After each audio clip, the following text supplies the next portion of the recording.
এদের উপরে কেন এই সমস্যা? এটা কি শুধুই ধরেন আজকে বিএনপির ছাত্রদলের যাদের বিরুদ্ধে অভিযোগ উঠেছে যে তাদের উপর হামলা করেছে, এটা কি শুধুই এই ছাত্রদলের সমস্যা, শুধুই একটা ঘটনা, নাকি এর পেছনে আরো অনেক কিছু আছে? আমি এদের সাথে 2024 সালে যখন আমাদের কথাবার্তা, আমি এখন এদের কারোর সাথে আমার কথা হয় না, যখন কথাবার্তা হইতো তখন আমি এদেরকে তিনটা কথা বলেছিলাম যে এই রাজনৈতিক দল যে তারা যে গঠন করেছে, এই রাজনৈতিক দলটা তারা যেন গঠন না করে। এটা আমার তাদের কাছে অনুরোধ ছিল। ভাই, তোমরা এই দেশের রাজপুত্র, পৃথিবীর বিভিন্ন দেশের রানীর পরিবার, রাজার পরিবার, রয়্যাল পরিবার থাকে না, তোরা তো সেরকম, তোরা সেইখানে থাকবি। তোরা রাজনৈতিক মাঠে যখন আসবি, রাজনীতি মানেই তোরা ভোট চাইতে হবে। ভোট কার বিরুদ্ধে যাবি? ভোট চাইতে গেলেই তো ভাগাভাগির প্রশ্ন আসবে। ভাগাভাগির প্রশ্নে কি বাংলাদেশের রাজনীতিতে কেউ কাউরে ছাড়ে নাকি? এই দেশের মানুষ এমন চুতিয়া, এরা মসজিদের সভাপতির পদ নিয়ে আমেরিকার মতো জায়গায় মসজিদের ভেতরে মারামারি করে। আসসালামু আলাইকুম প্রিয় দর্শক, সারা বাংলাদেশে এনসিপি জুলাই পদযাত্রা করছে এবং সব জায়গায় মার খাচ্ছে। আমরা দেখলাম যে সিলেটের হবিগঞ্জে সেখানে এনসিপি প্রচুর পরিমাণে মার খেলো। সার্জিস আলমের হাত রক্তাক্ত হলো, নাসিরউদ্দিন পাটোয়ারিকে পেটানো হলো, সেখানে একজনের সম্ভবত চোখই নষ্ট হয়ে গেছে। গতকাল আবার দেখলাম যে গোপালগঞ্জ, সেখানেও এনসিপির নেতাকর্মীদের আহত করা হয়েছে। পুলিশ প্রশাসনের সামনে এনসিপির নেতারা মার খাচ্ছে। এই জুলাই যে কি বলবো যে জুলাই পদযাত্রা নিয়ে গত বছরও আমরা দেখেছি যে গোপালগঞ্জে এনসিপির নেতা কর্মীদেরকে ঘেরাও করা হয়েছিল। এই যে এনসিপির নেতাকর্মীরা মার খাচ্ছে, তাদের কারা মারছে, কেন মারছে? বেশ প্রায় এক বছরই হলো আমাদের সবার প্রিয় সাংবাদিক ইলিয়াস হোসেন বলেছিল যে এই যে সার্জিস, নাহিদ, হাসনাত, এরা টোকাইয়ের হাতে মার খাবে। এখন তাই দেখা যাচ্ছে, তার কথাটা একদমই সত্য হয়েছে। টোকাইদের হাতে এই হাসনাত, সার্জিস এরা মার খাচ্ছে। এরা শেখ হাসিনাকে তাড়িয়েছে 100%-এর মধ্যে কোনো ভুল নেই। এদের নেতৃত্বেই শেখ হাসিনা পালিয়েছে। যদি সার্জিস, হাসনাত এরা যদি নেতৃত্ব না দিত, তাহলে জুলাই বিপ্লব কখনোই হতো না। যে যাই বলুক, তাদের মাধ্যমেই অন্যান্য দল, অন্যান্য সংগঠন সবাই এগিয়েছে। তাদেরকে সামনে রেখে তারা পিছনে ছিল। এখন গত বছর দেখলাম আওয়ামী লীগের নেতাকর্মীরা গোপালগঞ্জে হাসনাত, সার্জিস এদেরকে মেরেছে। এবার দেখলাম যে বিএনপির ছাত্র দল এবং যুব দল তারা মেরেছে। তাদের সাথে আওয়ামী লীগের লোকজন ছিল, এটাই স্বাভাবিক। এনসিপির নেতাকর্মীদের বেশ কিছু উপদেশ দিয়েছিল সবার প্রিয় সাংবাদিক ইলিয়াস হোসেন, উপদেশ দিয়েছিল পিনাকি ভট্টাচার্য, উপদেশ দিয়েছিল ডক্টর কনক সরোয়ার, তাদেরকে উপদেশ দিয়েছিল। এছাড়াও অনেক বড় বড় রাজনৈতিক বিশ্লেষক যারা রয়েছে, যারা দেশের বাহিরে রয়েছে, শেখ হাসিনার সময় নির্যাতিত হয়ে সেনা অফিসার রয়েছে, তারাও হাসনাত, সার্জিস তাদেরকে উপদেশ দিয়েছিল তারা যেন রাজনৈতিক দল না করে। তারা যে রাজপুত্র, সেই রাজপুত্র হয়েই থাকবে যদি রাজনৈতিক দল তারা না করত। তারা রাজনৈতিক দল করলো এবং এই যে এখন সবার হাতেই তারা মার খাচ্ছে। প্রিয় দর্শক, এই বিষয়ের উপর আরও বিস্তারিত আলোচনা করেছেন আমাদের সবার পরিচিত প্রিয় মুখ, সাহসী সাংবাদিক ইলিয়াস হোসেন। আমরা সরাসরি ভিডিও স্ক্রিনে চলে যাব, সেখানে তার গুরুত্বপূর্ণ আলোচনা দেখব। আলোচনা শেষে আমরাও এই বিষয়ে আলোচনা করব। তো চলুন আমরা সরাসরি ভিডিও স্ক্রিনে চলে যাই। কিছু সময় থাকে না, ধরেন মানুষ কিছু কথা বলতে চায় কিন্তু বলতে পারে না, আবার যা বলে সেটা আসলে সে বলতে চায় না। এই জুলাই মাস সেই মাস যে জুলাইয়ের কারণে আমার জীবনের অনেক কিছু সহজ হয়ে গেছে। আমি বিশাল পাওয়ারফুল কেউ না, আমার রাষ্ট্রীয় কোনো ক্ষমতায় নাই, পদে নেই, কিছু নেই। তারপরেও আমি আগের চাইতে হাজার লক্ষ কোটি গুণ আমি ভালো আছি, আলহামদুলিল্লাহ। আমার মনে হয় বাংলাদেশের একদম নির্যাতিত, এই মুহূর্তে সবচাইতে বঞ্চিত যে বিএনপির কর্মী আছেন, তিনিও 2024 সালের জুলাই মাসের আগের থেকে এখন ভালো আছেন। অনেক অভিযোগ আছে, অনেক কিছু আছে, এরকম হইতে পারতো, এরকম হইতে পারতো, সেটা আমারও আছে। কিন্তু এই জুলাইয়ের কারণে, এই জুলাই যারা জীবন দিয়েছিল তাদের কারণে আজকে আপনারা আগের সেই মশারি গায়ে দিয়ে ধান খেতে ঘুমাইতে হয় না। অনেক কিছু পরিবর্তন হয়েছে। তো এখন আজকে ধরেন এদের উপরে কেন এই সমস্যা? এটা কি শুধুই ধরেন আজকে বিএনপির ছাত্রদলের যাদের বিরুদ্ধে অভিযোগ উঠেছে যে তাদের উপর হামলা করেছে, এটা কি শুধুই এই ছাত্রদলের সমস্যা, শুধুই একটা ঘটনা, নাকি এর পেছনে আরো অনেক কিছু আছে? আমি এদের সাথে 2024 সালে যখন আমাদের কথাবার্তা, আমি এখন এদের কারোর সাথে আমার কথা হয় না, যখন কথাবার্তা হইতো তখন আমি এদেরকে তিনটা কথা বলেছিলাম যে এই রাজনৈতিক দল যে তারা যে গঠন করেছে, এই রাজনৈতিক দলটা তারা যেন গঠন না করে। এটা আমার তাদের কাছে অনুরোধ ছিল। ভাই, তোমরা এই দেশের রাজপুত্র, পৃথিবীর বিভিন্ন দেশের রানীর পরিবার, রাজার পরিবার, রয়্যাল পরিবার থাকে না, তোরা তো সেরকম, তোরা সেইখানে থাকবি, তোরা রাজনৈতিক মাঠে যখন আসবি, রাজনীতি মানেই তোরা ভোট চাইতে হবে। ভোট কার বিরুদ্ধে যাবি? ভোট চাইতে গেলেই তো ভাগাভাগির প্রশ্ন আসবে। ভাগাভাগির প্রশ্নে কি বাংলাদেশের রাজনীতিতে কেউ কাউরে ছাড়ে নাকি? এই দেশের মানুষ এমন চুতিয়া, এরা মসজিদের সভাপতির পদ নিয়ে আমেরিকার মতো জায়গায় মসজিদের ভেতরে মারামারি করে। এর নাম হচ্ছে বাঙালি। পৃথিবীর কোনো দেশের মানুষের মধ্যে আমি এই মসজিদ নিয়ে এত কমিটির এত ঝামেলা, সবচেয়ে নিকৃষ্ট মসজিদও এরা করে। মানে আপনি যদি একটা আরাবিয়ান কোনো দেশের মসজিদে যান, আমি একটা আফগানি মসজিদ আছে এখানে, সেখানে জুমার নামাজ পড়তে যাই। পাশে এখানে আরেকটা মসজিদ আছে, এটা হইলো কি আপনার উজবেকিস্তানের, অনেক সুন্দর সুন্দর মসজিদ। আর বাঙালিরা এই ধরেন এই জায়গায় একটা যে নূর মসজিদ নামে একটা মসজিদ আছে, এই নূর মসজিদের এই লোকের কাজ হলো বিভিন্ন মানুষের কাছ থেকে ধান্দাবাজি করে টাকা পয়সা উঠায় বেসমেন্টের ভেতরে মসজিদ বানায়, বেসমেন্টের নিচে একদম মাটির নিচে ঢুকতে হয়। মসজিদ বানানোটা মূল টার্গেট না, টার্গেট হলো টাকা পয়সা হাতায় না। মিডল ইস্টের বিভিন্ন দেশের কাছ থেকে, প্রবাসীদের কাছ থেকে টাকা তোলায়। আপনাদেরকে বলে রাখলাম, এই যে নূর ফাউন্ডেশন নামে আমেরিকা একটা ফাউন্ডেশন আছে, এটা হলো বাটপার একটা। এখানে এই বাটপারে কেউ টাকা পয়সা দিবেন না। তো এগুলো বাংলাদেশের মানুষ করে। অপ্রাসঙ্গিক কথা একটা বলে ফেললাম। তো ধরেন আপনি রয়্যাল ফ্যামিলিতে থাকতে পারতেন, আপনার সেই থাকতে পারতো, আপনি কেন নিয়ে রাজনীতিতে গেলেন? রাজনীতিতে যাওয়ার আগে আপনার কিছু কাজ ছিল, সেই কাজগুলো আপনাদেরকে করতে বলেছেন, আপনারা করেন নাই।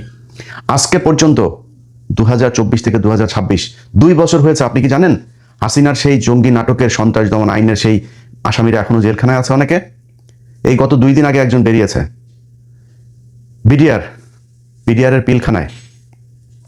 সবশেষে এটা বলে নেই, এই যে বের হয় না, এই বের হওয়ার কোনো না কোনো জায়গায় এই আমার মতো দেশদ্রোহী, একবার বিএনপির কাছ থেকে টাকা খাওয়া, একবার জামাতের কাছ থেকে টাকা খাওয়া, একবার আওয়ামী লীগের কাছ থেকে টাকা খাওয়া, এনসিপির কাছ থেকে টাকা খাওয়া, এই মালটা কোনো না কোনো জায়গায় একটা ছোঁয়া আছে। এই যে 2 দিন আগে যে বের হলো না, ওইখানেও ওনার একটা ছোঁয়া আছে। ওনারা আইন করেছে, নিয়ম করেছে, সন্ত্রাস বিরোধী আইনে বের হলে 24 ঘন্টার মধ্যে, 24 ঘন্টা তাদের জামিন আদেশ পাওয়ার পরে 24 ঘন্টা তাদেরকে অবজারভেশনে রাখতে হবে। মানে ধান্দাবাজি করা, নানান সিকিউরিটি ক্লিয়ারেন্স এগুলো। তোর এই বাপ বলেছে 24 ঘন্টা রাখা যাবে না, 15 মিনিটের মধ্যে ছেড়ে দিয়েছে কারা কর্তৃপক্ষ। তোর এই বাপের কারণে। তো এরকম অনেক কিছুর ক্রেডিট নিতে চাই না, বাট এই কাজগুলো করেছে। এই কাজগুলোর সাথে এই এনসিপির এদেরকে চেয়েছিলাম সম্পৃক্ত। আমি 24-এর পর থেকে এই পর্যন্ত 2টা জায়গায় সম্পৃক্ত ছিলাম, আর কোনো কিছু নিয়ে মাথা ঘামাই নেই।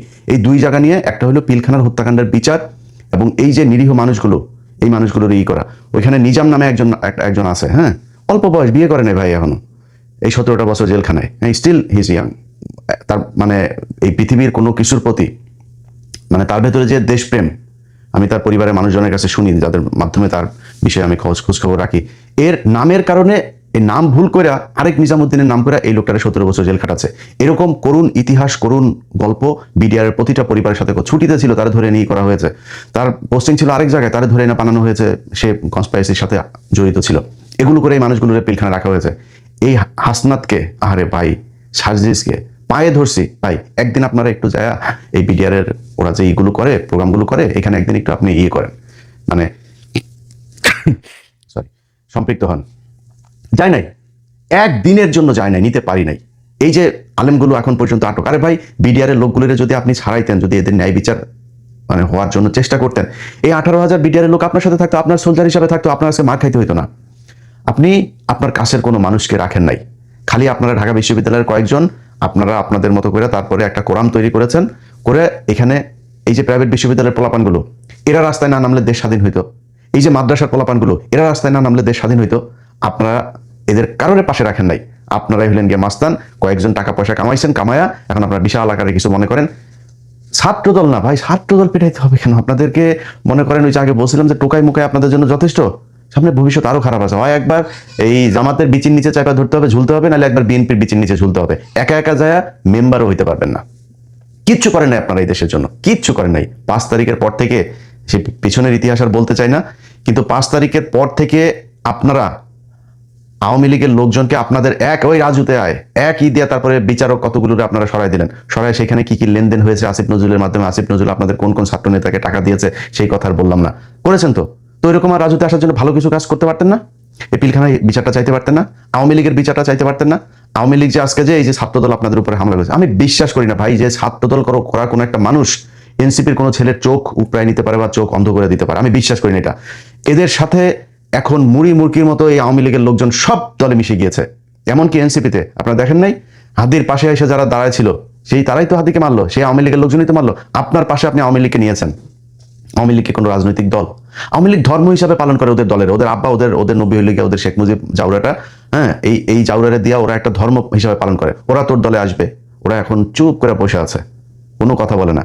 কিন্তু সুযোগ পাইলে তোদের দলে থেকে ওই দলের পেটাবে, ওই দলের থেকে এই দলের পেটাবে, এবং ওরা হবে প্রচন্ড আক্রমণাত্মক এবং ক্রুয়েল। এদের এই এই এই হিংস্র স্বভাব যেটা আগে ছিল সেটা এখনো আছে, সেটা এখন অন্য মানে পরিবেশে অন্যভাবে উপস্থাপন করবে। এই যে পুলিশের ভেতরে আমি 2-1 পুলিশের দেখলাম, সেখানে খুব অতি উৎসাহী হয়ে তারপরে তারা কথাবার্তা বলতেছে। সেই পুলিশগুলোর আপনার কি মনে হয় নাকি এরা সব এখন এখন খালি ডিসি, ওসি, এই এসপি যা আছে সব খালি বলে যে আমি অমুক সালে ছাত্রদলের ওই হল শাখায় ছাত্রদল করতাম, আমি অমুক সময় মহসিন হলের ছাত্রদলের এই ছিলাম। এরা খালি বহু আগে ছাত্রদল করতো, অথচ এই গেল 15 বছরে তাদের কোনো সমস্যা হয়নি। কেউ কেউ ওসি ছিল, তারাও এখন বিএনপি করে। আওয়ামী লীগের সময় ওসি ছিল, তারা এখন বিএনপি করে। আপনারা টাকা পয়সা খেয়ে তারপরে এদেরকে পুনর্বাসিত করে রেখেছেন, এদিন নিয়ে কোনো কথা বলে নাই। আরে বেটা, তোর দলের লোক আন্দোলন করে এই যে আরব আমিরাতে তারা আটক ছিল, সেটার জন্য আমি ইলিয়াস তাদেরকে খুঁজা খুঁজা বের করে তারপরে লাইভ করে সরকারকে জানানোর পরে তারপরে যায় তাদেরকে ছাড়া হলো। ঘটনার প্রায় 1.5 বছর পরে তাদেরকে ছাড়া হয়েছে, এই নির্বাচনের কয়দিন আগে। ওয়াই? তারা এখনো পর্যন্ত জেলে ছিল কেন? তোরা এদের ছাড়াইতে পারিস না কেন? তোর যারা আহত হয়েছে তারা রাস্তায় নেমে তারপরে আন্দোলন করে, তোরা সেখানে যাস না, তোরা গেছিস ওইখানে টাকা আনতে, ওইখানে টাকা আনতে, ওই কোম্পানি এগুলি করছিস তোরা। তোদের জুলাইয়ের আন্দোলনে কতজন মানুষ মারা গিয়েছে সেটার কোনো তালিকা তোরা এখন পর্যন্ত তৈরি করতে পারিস নাই। জুলাই আন্দোলনকে কেন্দ্র করে একটা জাদুঘর তৈরি হবে বলা হয়েছে, সবকিছু সেখানে নিয়ে যাওয়া হয়েছে, সবকিছু সেটার তো। প্রিয় দর্শক, আশা করি পুরো ভিডিওটি দেখেছেন এবং বুঝতে পেরেছেন যে বর্তমান বাংলাদেশের যে পরিস্থিতি দেখতে পারছি, বিশেষ করে বাংলাদেশের একটি নতুন রাজনৈতিক দল এনসিপি, যারা 24 সালে জুলাইয়ের বিপ্লবের মাধ্যমে বা জুলাই মাসের বিপ্লবের মাধ্যমে 17 বছরের স্বৈরাচার শেখ হাসিনাকে হটিয়ে বাংলাদেশের মানুষকে মুক্তি দিয়েছিল। তারা বাংলাদেশের মানুষের মনে কোঠায় থাকার কথা, বাংলাদেশের মানুষ তাদেরকে মাথায় করে রাখবে। বাংলাদেশের যতগুলো রাজনৈতিক দল রয়েছে তাদেরকে নিয়ে কারাকারি করবে, তাদেরকে মাথায় তুলে রাখবে। তারা একটা কথা বললে সেই বিষয়টি ভেবেচিন্তে তাদের বিরুদ্ধে বলতে হবে। সকল রাজনৈতিক দল এটাই চেয়েছিল যে তারা যেন কোনো রাজনৈতিক শক্তি না হয় বা রাজনৈতিক দল গঠন না করে। সাংবাদিক ইলিয়াস হোসাইন একটি লাইভ টক শোতে বলেছিল যে আমি হাসনাত, সার্জিস, নাসিরউদ্দিন পাটোয়ারি সহ আরও যারা রয়েছে এনসিপির বা ছাত্র আন্দোলনের যাদের ভূমিকা, বিশাল একটি ভূমিকা ছিল, আসিফ মাহবুব সহ সবার হাতে পায়ে ধরে বলেছে যে তারা যেন কোনোভাবেই রাজনৈতিক দল গঠন না করে। রাজনৈতিক দল গঠন করলেই তারা বড় বড় দলের কি বলবো যে প্রতিদ্বন্দ্বী হবে, জামাতের প্রতিদ্বন্দ্বী হবে। যদি এই এনসিপি যদি জামাতের সাথে জোট না করে যদি বিএনপির সাথে জোট করতো তাহলে তো সবাই আরো বড় বড় পদ পেয়ে যেত, এমপি মন্ত্রীও পেয়ে যেত। কিন্তু তারা জামাতের সাথে জোট করেছে। যাই হোক, জামাতের সাথে জোট করেও কিছুটা হলেও তারা রক্ষা পেয়েছে। যদি তারা একা থাকতো, জামাতের সাথেও যদি জোট না করতো, তাহলে এদের চিহ্নও হয়তো এতদিনে পাওয়া যেত না। কারণ বিএনপির প্রতিদ্বন্দ্বী হয়েছে এনসিপি, এখন বড় প্রতিদ্বন্দ্বী। বিএনপির সবচেয়ে বড় প্রতিদ্বন্দ্বী এখন এনসিপি। কারণ এনসিপি সেই আন্দোলনের মতোই হুঙ্কার দিয়ে কথা বলে, তারা কোনোভাবেই কাউকে বিন্দুমাত্র ছাড় দেয় না। এখন বিএনপির প্রতিদ্বন্দ্বী, বিএনপি একটি বৃহৎ রাজনৈতিক দল, বিএনপির সাথে এনসিপি কখনোই পেরে উঠবে না। কারণ তারা রাজনৈতিক দল গঠন করার সাথে সাথে তাদের যে জনবল, তাদের যে ছাত্র সমাজ, সরকারি বিশ্ববিদ্যালয়ের ছাত্ররা এবং প্রাইভেট বিশ্ববিদ্যালয়ের ছাত্রছাত্রী যারা আছে, তারা ইতিমধ্যেই এই যে এনসিপি এবং জুলাই বিপ্লব যারা ঘটিয়েছিল তাদের থেকে সরে এসেছে। কারণ যখন রাজনৈতিক দল তারা গঠন করলো তখন আর তাদের সাথে না। আজ এই যে গণ অধিকার পরিষদ থেকে কি বলবো যে পদত্যাগ করে বিএনপিতে যোগ দেওয়া রাশেদ খান, সবাই তাকে চাটা রাশেদ বলে, চাটাচাটি করে বড় হওয়া আর কি, চেটে নয় খেটে বড় হও, এই ধরনের কথাবার্তা এখন সামাজিক যোগাযোগ মাধ্যমে প্রচুর পরিমাণে ভাইরাল। এই চাটা রাশেদ এখন বিএনপির প্রধানমন্ত্রী জনাব তারেক রহমানের রাজনৈতিক সহযোগী। চিন্তা করেন যে বিএনপির মধ্যে কি এমন কোনো নেতা নেই, এমন ত্যাগী কোনো নেতা নেই যে প্রধানমন্ত্রী তারেক রহমানের সহযোগী হতে পারে, রাজনৈতিক সহযোগী হতে পারে। এই চাটুকর রাশেদ তাকে দেওয়া হলো। এতে করে আওয়ামী লীগ, জামাত, অন্যান্য রাজনৈতিক দল এদের কথা বাদ দেন, এদের কথা একদমই বাদ দেন, বিএনপির ভিতরে যারা রয়েছে ত্যাগী নেতা তাদের মন খারাপ। আমরা যেহেতু বিএনপির অনেক নেতাকর্মীদের সাথে মেশার সুযোগ হয়, আমরা জানি যে বিএনপির নিজের নেতাকর্মীদেরই মন খারাপ যে এইরকম একটা চাটুকর যখন এই রাশেদকে এমপি নির্বাচনের জন্য বিএনপি দাঁড় করিয়ে দিল, সেখানকার যারা ত্যাগী নেতা ছিল, বছরের পর বছর মার খেয়েছে, জেল খেটেছে, একদম কঠিন অবস্থা হয়েছে, পরিবার হারিয়েছে, পরিবার কষ্টে রেখেছে 70টি বছর, তারা কিন্তু খুবই কষ্ট পেয়েছিল। এমনকি রাশেদ বিপুল ভোটে হেরেছে, 3য় নাম্বার অবস্থান করেছে, সে ভোটেও নির্বাচনেও যেতে নাই। তাহলে বুঝতেই পারছেন যে কি একটা পরিস্থিতি। এই রাশেদকে প্রধানমন্ত্রীর রাজনৈতিক সহকারী করা হলো। এতে করে বিএনপির মধ্যে অনেক ক্ষোভ রয়েছে, বিএনপির মধ্যে অনেক কি বলবো যে কষ্ট রয়েছে তাদের মধ্যে। সুতরাং প্রধানমন্ত্রী কিভাবে এই সিদ্ধান্ত নিয়েছে তিনি ভালো জানেন। তিনি দেশের প্রধানমন্ত্রী, হয়তো আমাদের তিনি ভালো জানেন। এ বিষয়ে কথা বলতে চাই না। যাই হোক, এনসিপির কথা বলছিলাম যে এনসিপি রাজনৈতিক দল করে বিশাল একটি ভুল করেছে। তারা সারা জীবনই মার খাবে, টোকাইয়ের হাতেও মার খাবে। বিএনপি যখন মারতে যাবে তখন আওয়ামী লীগের লোকজন আসবে, এসে মারবে। আওয়ামী লীগ মারতে গেলে আবার বিএনপির লোকজন মিলে মারবে। মানে বিএনপি আওয়ামী লীগ দুইজনের উপরই তাদের রাগ আছে। আর যদি রাজনৈতিক দল গঠন না করতো তাহলে বিএনপি, জামাত এদেরকে কঠিনভাবে নিরাপত্তা দিত। কোনো আওয়ামী লীগ তাদেরকে একটু স্পর্শ করতে পারতো না। তারা থাকতো, সরকারের সাথে থাকতো, সরকারের ভালো মন্দ আলোচনা করতো, সমালোচনা করতো, ভুল ধরিয়ে দিত।